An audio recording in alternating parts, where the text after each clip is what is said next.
Hello, আসসালামু আলাইকুম। শখের খামার ফরিদপুর ইউটিউব চ্যানেল থেকে ছোট্ট একটা শর্ট ভিডিও নিয়ে চলে আসলাম।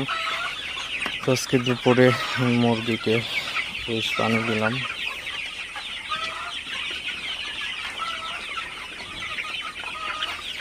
আপনারা দেখতে পাচ্ছেন মুরগিগুলো সব পানি খাইতেছে।